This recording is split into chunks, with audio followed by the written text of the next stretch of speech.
that's because our keynote speaker has made it into the room.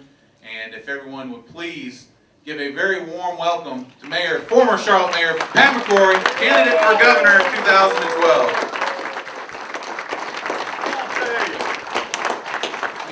What a day! What a day! All right, let's get excited, y'all. Let's get excited now. You know, I first have to thank y'all for so much work you put into our campaign a year and a half ago. It will stay with me for a lifetime. And we had a winning campaign. We had a winning message. In fact, we had the same campaign that the guy in Massachusetts ran. The only difference was he didn't have Obama on the ticket, and we did. And there was no doubt about that. I was hoping at this point in time, instead of driving back to Charlotte later on this afternoon, I was hoping to drive back to Raleigh. And because my goal was to live in public housing in Raleigh. My wife was hoping to have a job at NC State. Was hoping to have some good beach land for a good price at the coast. No, we weren't going to do that. Let me tell you a message about you supporting the candidates in 2010.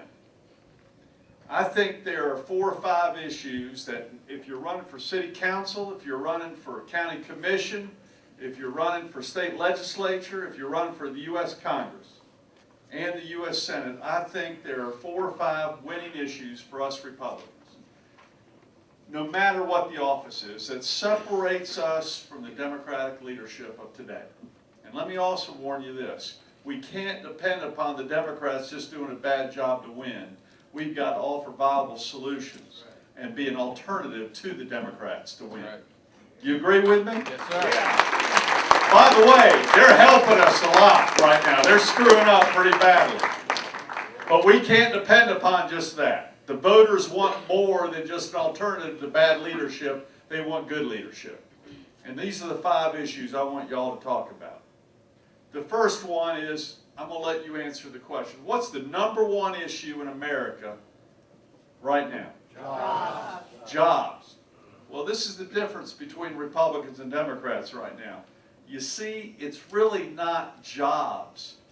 The #1 issue is private sector jobs. There you go. And this is where the Democrats seem to think the only way we're going to recover from the recession is to hire more government employees. In fact, what has Governor Perdue just recently done? She hired a new person ahead of private sector jobs, but it's a government employee.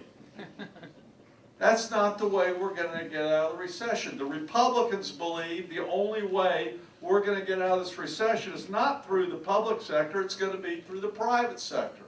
Because someone has to pay the taxes.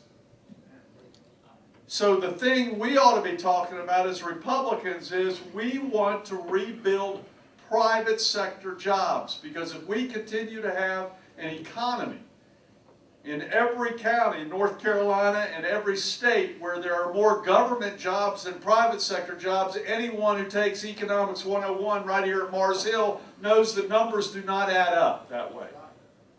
So I want you to talk about private sector jobs, and the best way to build private sector jobs is to give incentives and tax breaks to those private sector people who are trying to make a payroll.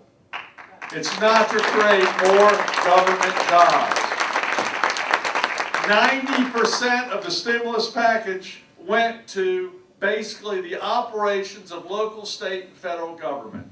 And what's going to happen when that stimulus money runs out? We're going to have debt, and we're going to have no jobs. At every level of government. Believe me, I know. I ended my mayor's term in December, and we accepted some stimulus money. It'll run out next year, and then what? Your kids are going to be paying the debt. All right, the second issue, which reminds me of some fellow Republicans that were celebrating here. Lincoln, Reagan, and I'm going to throw one other important president that I think we ignore an awful lot. And I think he was one of the great leaders of all time.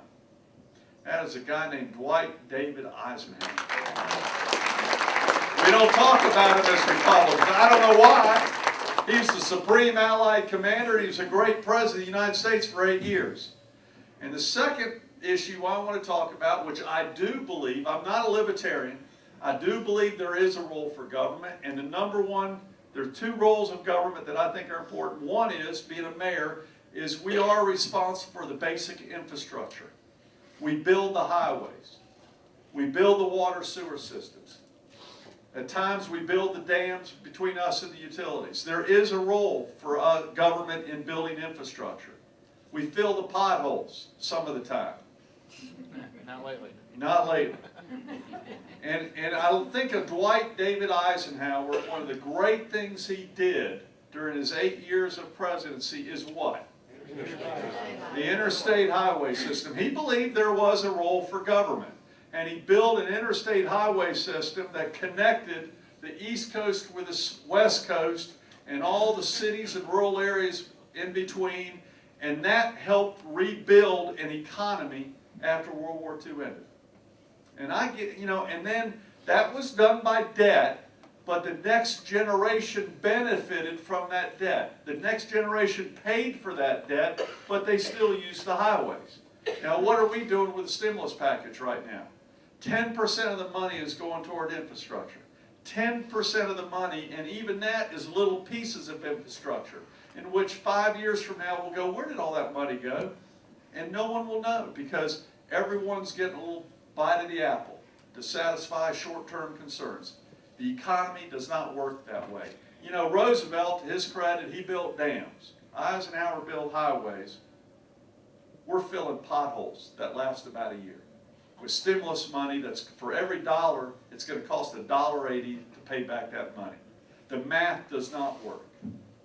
But I do believe we as Republicans can talk about rebuilding the infrastructure of America, which it desperately needs, and the private sector wants that so people get to and from work.